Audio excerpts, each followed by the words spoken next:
that they want you to play like this, but so weird. So before everyone hates on this thing, for under $35, and it comes preloaded, tell me that's not a good deal. But let's go ahead and unbox it and check it out.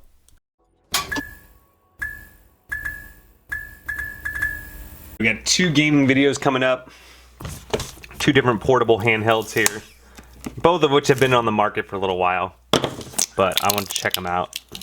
So 64-bit arcade, Game Boy Advanced, Sega, multi-language, console cable and user manual. This one is yellow, left button, right button, USB port. This one says it's 16 gigabytes, so it's going to come with the SD card. I'm excited that it's going to be all loaded up. That way we could just plug and play. Not a ton of stuff we got to do here. All right, it's definitely cheap, but we're okay with that. 64-bit. There it is. Micro USB cable. User manual. The Flip series.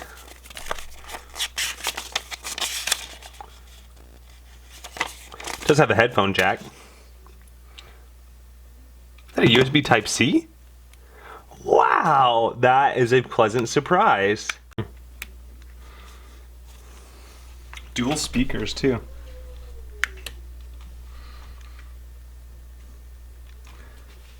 All right. All right, looks very similar operating system to the RG series. So let's try Game Boy Advance. Let's do it.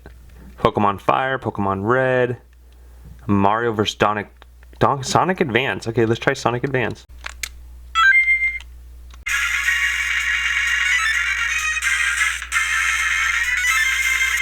Now, first thing is very tiny with my small little hands. I can already see myself getting cramped on this.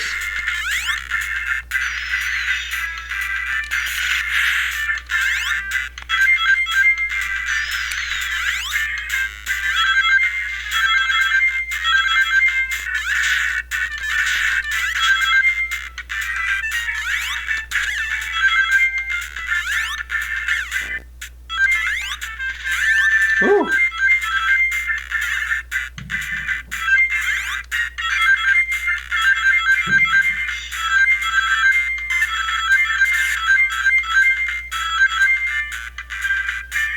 I mean, this is running just fine. Okay, so this little button up at the top takes you to the emulator. This is PlayStation 1, Capcom vs. SNK. Let's give it a shot. It's definitely lagging a little bit.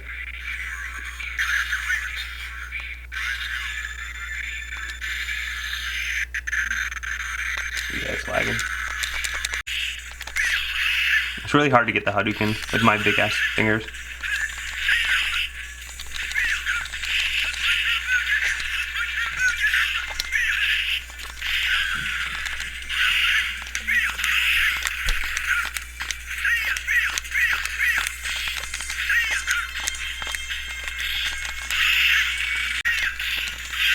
There it is.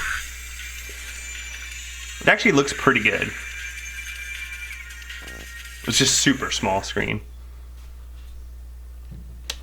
Alright, I'm assuming you can exit this way. Oh shoot, there's more rows. Let's try Neo Geo. King of Fighters, Metal Slug. Looks pretty good.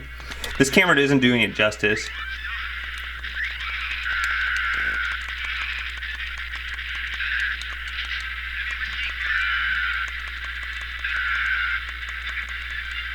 Thank you. Rocket launcher. Flame shot. Let's get some light on there. It actually looks more like that. Like what you're seeing on the screen right now, that looks about what it looks like. It looks pretty good. It's just a small screen. Totally gameable though. Start selecting this one, makes you exit. Allows you to exit. Let's see what's in the arcade. 1941. So we have like the Sonic Wings Snow Bros. Street Fighters are on here. Nice. So I think this is going to be a big value to a lot of people to have a 16 gigabyte card already. So the MAME is set up. The Neo Geo is set up. Outrun. Oh, there's Neo Geo games in here too. There's all the rest of the Metal Slugs, by the way, 2 and 3 and X. X-Men. I think it said Street Fighter vs. X-Men. Oh, a lot of great games here. Let me find another shoot 'em up. See what how the vertical games do. I guess you could change your key configurations to go like left, right, up, down, down, up, and then A and B. Oh, it does. That's so funny. I guess they thought about this and they expect you to. They expect you to play it like this. I mean, it definitely makes more sense from the real estate of the screen that they want you to play like this, but so weird. It's really weird. But then again, I'm also recording this, so maybe you don't have a camera between you and the game. It might be better. I mean, I'm playing it for the few times you're going to be playing vertical arcade games, unless that's why you want this primarily. Look at these dodges. And I'm collecting all the coins. Alright. So PlayStation, here's your games list.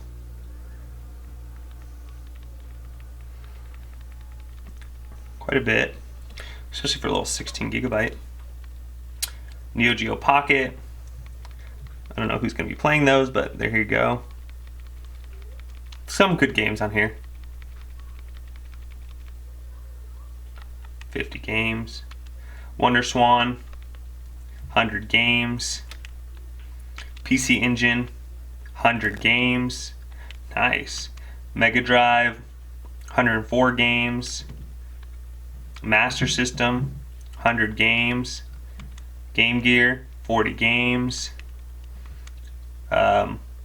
Super Famicom, also Super NES, 270. Even Zombies Ain't My Neighbor on here. Let's check that out shortly after we see all the games. Game Boy, you got 221. Game Boy Color, you got 100. Game Boy Advance, you got 110. Family Computer System. Oh, did we get our first freeze? Or am I out of batteries? Oh, just a little lag spike there. 713 NES games.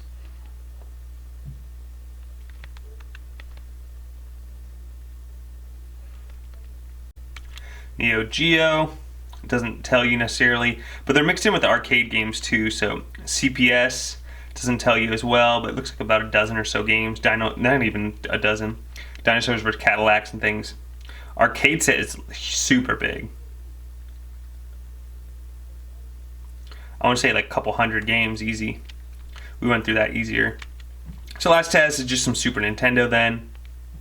Let's do some Super Mario All-Stars.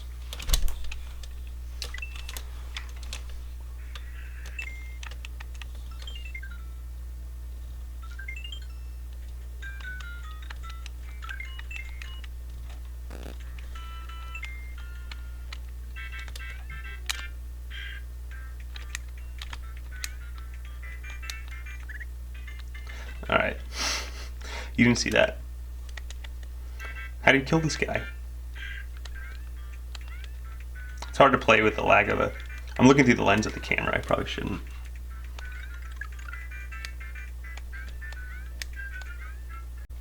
Alright, and then it has frame skip, save your state, all those fun little options. You can do full screen, transparency.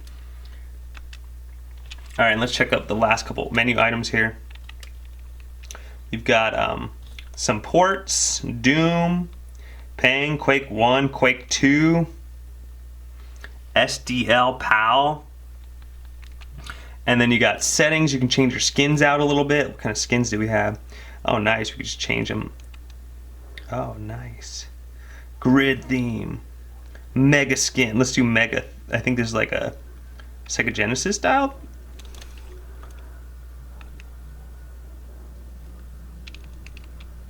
This is like a blue and purple theme. Anyways, and then you have settings, as well. Power. You can write, Internet Explorer, MP3 player as well. Does have a and then power. Probably you can turn it off here. Settings, language. There you have it. The 64-bit flip. What do they call it? A flip series. This is the 16 gigabyte version. Comes in 3 different colors. The color choices are black, yellow, or red. You have a volume on one side. You have your you have a R1. You have 2 back buttons. Do you guys see that? You get 2 back buttons, L1, L2. There is no analog sticks. Batteries, looks like a battery pack, I'm pretty sure. Yeah, nice little battery pack, removable, replaceable. The USB Type-C took me back. Like, I was like, what, really? You get the on and off button here, and then you have the sealed in 16 gigabyte SD card. Then you got your auxiliary and your USB Type-C. Nice. So, with all that said, for the price, super impressed. Where can you get a screen, a battery, the cable, all the ROMs, everything pre-done for you for this kind of price? Dual speakers? I mean, the controls are not ideal. Don't get me wrong. You know, I would not want to be playing a lot of fighting games with this, a lot of Mario games, games where you have to hold multiple buttons at the same time. But for Tetris, for a lot of MAME games, yeah, I could get behind this. Some NES games, I could get behind this a little bit. I think this thing got a lot of bad rep, but I think there's a lot of different like models using this shell. And don't get me wrong, it's cheap, but cheap portable system. You know where I can see a good use for this.